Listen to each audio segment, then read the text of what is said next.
ಈ ವಿಡಿಯೋದಲ್ಲಿ ನಾವು ಕರ್ನಾಟಕದ ಸಾರಿಗೆ ವ್ಯವಸ್ಥೆ ಬಗ್ಗೆ ತಿಳ್ಕೊಳ್ತಾ ಹೋಗ್ತೀವಿ. ಅದರಲ್ಲಿ ಮೊದಲನೇದು ರೈಲು ಸಾರಿಗೆ.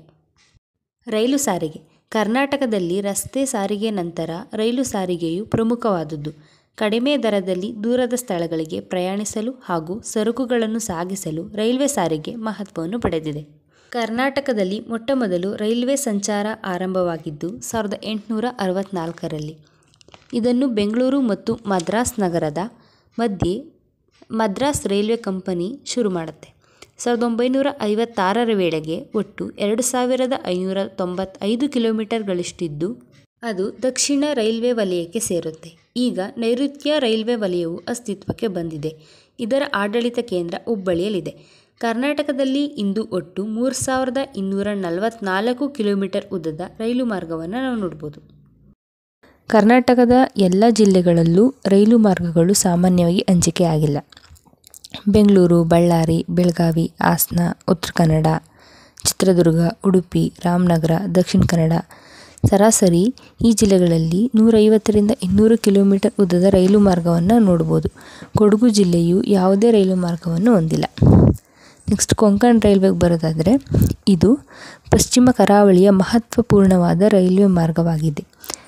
ಇದು ಮಂಗಳೂರು ಮುಂಬೈ ನಡುವಿನ ಪ್ರಯಾಣದ ಅವಧಿಯನ್ನು 41 ಗಂಟೆಯಿಂದ 18 ಗಂಟೆಗೆ ಕಡಿಮೆ ಮಾಡಿದೆ. ಇದರ ಉದ್ದ ಕರ್ನಾಟಕದ 273 ಕಿಲೋಮೀಟರ್ಗಳಿದ್ದು ಇದರಲ್ಲಿ 13 ಪ್ರಮುಖ ಮತ್ತು 310 ಇತರೆ ಸೇತುವೆಗಳನ್ನ ನಾವು ನೋಡ್ಬೋದು. ಅವುಗಳು ಶರಾವತಿ ಸೇತುವೆ 2.2 ಕಿಲೋಮೀಟರ್ ಇದ್ದು ಅತ್ಯಂತ ಉದ್ದವಾಗಿದೆ. ಕಾಳಿ ಸೇತುವೆ 1.2 ಕಿಲೋಮೀಟರ್ ಇದ್ದು ಇದು ಪ್ರಮುಖವಾಗಿದೆ. ಹಲವಾರು ಸುರಂಗ ಮಾರ್ಗಗಳು ಮತ್ತು ಸೇತುವೆಗಳ ಮೂಲಕ ಹಾದು ಹೋಗುವ ಈ ಮಾರ್ಗವು ಅತ್ಯಂತ ಸುಂದರವಾದ ಪ್ರಾಕೃತಿಕ ದೃಶ್ಯಾವಳಿಯಿಂದ ಕೂಡಿದ್ದು ಪ್ರವಾಸಿಗರನ್ನು ಆಕರ್ಷಿಸುತ್ತದೆ. ಮೆಟ್ರೋ ರೈಲು ಬೆಂಗಳೂರು ಬೃಹತ್ ನಗರವಾಗಿ ಬೆಳೆದಿದ್ದು ಟ್ರಾಫಿಕ್ ಸಮಸ್ಯೆ ಅತಿಯಾಗಿದೆ. ಅದನ್ನು ನಿವಾರಿಸೋಕ್ಕೋಸ್ಕರ ನಮ್ಮ ಮೆಟ್ರೋ ನಗರ ರೈಲು ಯೋಜನೆಯನ್ನು ಜಾರಿಗೆ ತರಲಾಗಿದೆ. ಇದರಿಂದ ಅಕ್ಟೋಬರ್ 20, 2011ರಲ್ಲಿ ಮೊಟ್ಟಮೊದಲ ಬಾರಿಗೆ ಮೆಟ್ರೋ ರೈಲು ಬೆಂಗಳೂರು ನಗರದ ಬೈಯಪ್ಪನಹಳ್ಳಿಯಿಂದ MG ರಸ್ತೆವರೆಗೆ ಕಾರ್ಯಾರಂಭಗೊಂಡಿತು. ಲಕ್ಷಾಂತರ ಜನರು ಪ್ರಯಾಣಿಸುತ್ತಿದ್ದಾರೆ. ಇದರಿಂದ ತ್ವರಿತವಾಗಿ ಒಂದು ಸ್ಥಳದಿಂದ ಮತ್ತೊಂದು ಸ್ಥಳಕ್ಕೆ ತಲುಪಲು ಇದು ಉಪಯೋಗವಾಗಿದೆ. ವಾಯು ಸಾರಿಗೆ ಅತಿ ವೇಗಚಾಲಿತ ಸಾರಿಗೆ ಮಾಧ್ಯಮ. ಇದು ಪ್ರಯಾಣಿಕರು ಅಂಚೆ ಮತ್ತು ಬೆಲೆಬಾಳುವ ಹಗುರವಾದ ವಸ್ತುಗಳನ್ನು ದೂರದ ಸ್ಥಳಗಳಿಗೆ ಬೇಗ ಸಾಗಿಸುವುದಕ್ಕೆ ಬಹಳ ಉಪಯುಕ್ತವಾಗಿದೆ. ನೈಸರ್ಗಿಕ ವಿಪತ್ತುಗಳು ಸಂಭವಿಸಿದಾಗ ಹಾಗೂ ಯುದ್ಧಗಳಂತಹ ತುರ್ತು ಪರಿಸ್ಥಿತಿಗಳಲ್ಲಿ ಪರಿಹಾರ ಕಾರ್ಯ ಕೈಗೊಳ್ಳುವುದಕ್ಕಾಗಿ ನೆರವಾಗುವುದು. ಆದರೆ ಇದು ದುಬಾರಿಯಾದ ಸಾರಿಗೆ ಮಾಧ್ಯಮವಾಗಿದ್ದು ಇದು ಎಲ್ಲ ವರ್ಗದ ಜನರಿಗೆ ಲಭ್ಯವಾಗುವುದಿಲ್ಲ.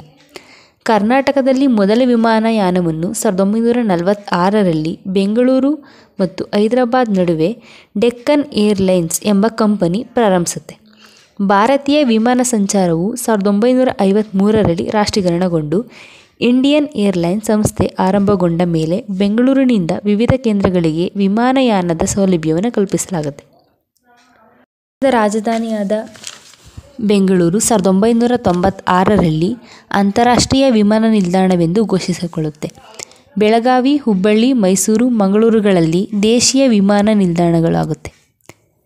ಈ ಹಿಂದೆ ಬೆಂಗಳೂರು ನಗರದ HAL ವಿಮಾನ ನಿಲ್ದಾಣದಲ್ಲಿದ್ದ ಅಂತಾರಾಷ್ಟ್ರೀಯ ವಿಮಾನ ನಿಲ್ದಾಣವು ಅಲ್ಲಿಂದ 34 ಕಿಲೋಮೀಟರ್ ದೂರದಲ್ಲಿ ದೇವನಹಳ್ಳಿಗೆ ದಿನಾಂಕ 24/5/2008ರಂದು ಸ್ಥಳಾಂತರಗೊಂಡುತ್ತೆ. HAL ವಿಮಾನ ನಿಲ್ದಾಣವನ್ನು ಈಗ ಪೈಲಟ್ಗಳ ತರಬೇತಿಗೆ ಬಳಸಲಾಗುತ್ತಿದ್ದು ಹೊಸದಾಗಿ ನಿರ್ಮಿಸಿದ ದೇವನಹಳ್ಳಿ ವಿಮಾನ ನಿಲ್ದಾಣವು ಭಾರತದ ಮೊದಲ ಹಸಿರು ಕ್ಷೇತ್ರದ ವಿಮಾನ ನಿಲ್ದಾಣವಾಗಿದೆ. Green field airport. ನೆಕ್ಸ್ಟ್ ಜಲ ಸಾರಿಗೆ ವಾಟರ್ ಟ್ರಾನ್ಸ್ಪೋರ್ಟ್. ಕರ್ನಾಟಕದಲ್ಲಿ ಒಳನಾಡಿನ ಮತ್ತು ಸಮುದ್ರ ಜಲಸಂಚಾರಗಳೆರಡೂ ರೂಢಿಯಲ್ಲಿವೆ. ಅವುಗಳ ಲಭ್ಯತೆ ಬಹು ಸೀಮಿತವಾಗಿದ್ದು ಅವು ಅಷ್ಟೊಂದು ಮಹತ್ವವನ್ನು ಹೊಂದಿಲ್ಲ. ಹಿಂದೆ ಒಳನಾಡಿನ ಜಲಸಂಚಾರವು ನಾಡದೋಣಿ, ಅರಿಗೋಲು, ತೆಪ್ಪಗಳಿಗೆ ಸೀಮಿತಗೊಂಡಿದ್ದು ಇತ್ತೀಚೆಗೆ ಯಂತ್ರಚಾಲಿತ ದೋಣಿಗಳ ಸಂಚಾರ ರೂಢಿಗೆ ಬಂದಿದೆ. ಇದು ಉತ್ತರ ಕನ್ನಡ, ಉಡುಪಿ ಮತ್ತು ದಕ್ಷಿಣ ಕನ್ನಡ ಜಿಲ್ಲೆಗಳಲ್ಲಿ ಕಂಡುಬರುತ್ತದೆ. ಬಂದರುಗಳು ಹಡಗು ನಿಲ್ಲಿಸುವ ಸಮುದ್ರ ತೀರದ ಸ್ಥಳಗಳಿಗೆ ನಾವು ಬಂದರು ಅಂತೇಳಿ ಕರಿತೀವಿ. ಮೀನುಗಾರಿಕೆ, ವ್ಯಾಪಾರ, ಜನರ ಪ್ರಯಾಣ ಮತ್ತು ಸರಕುಗಳ ಸಾಗಾಣಿಕೆಗೆ ಹಡಗುಗಳನ್ನು ಬಳಸುತ್ತಾರೆ. ಕರ್ನಾಟಕದಲ್ಲಿ ಸುಮಾರು 25 ಸಣ್ಣ ಮತ್ತು ದೊಡ್ಡ ಪ್ರಮಾಣದ ಬಂದರುಗಳನ್ನ ನೋಡ್ಬೋದು. 1957ರಲ್ಲಿ ಬಂದರು ಅಭಿವೃದ್ಧಿ ಇಲಾಖೆಯು ಸ್ಥಾಪಿತಗೊಂಡಿದ್ದು ಸೌಲಭ್ಯಗಳ ವಿಸ್ತರಣೆ ಆರಂಭಗೊಂಡಿತು. ನವಮಂಗಳೂರು 1974ರ ಮೇ 4ರಂದು ಭಾರತದ 9ನೆಯ ಪ್ರಮುಖ ಬಂದರು ಎಂದು ಘೋಷಿಸಲಾಯಿತು. ಇದನ್ನು ಕರ್ನಾಟಕದ ಹೆಬ್ಬಾಗಿಲು ಅಂತೇಳಿ ಕರಿತೀವಿ.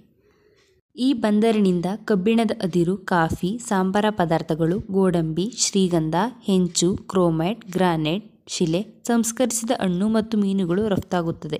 ಪೆಟ್ರೋಲಿಯಂ ಆಮದಾಗುತ್ತದೆ. ಇದರ ಜೊತೆಗೆ ರಾಜ್ಯವು 10 ಚಿಕ್ಕ ಬಂದರುಗಳನ್ನು ಅಭಿವೃದ್ಧಿಪಡಿಸಿದೆ.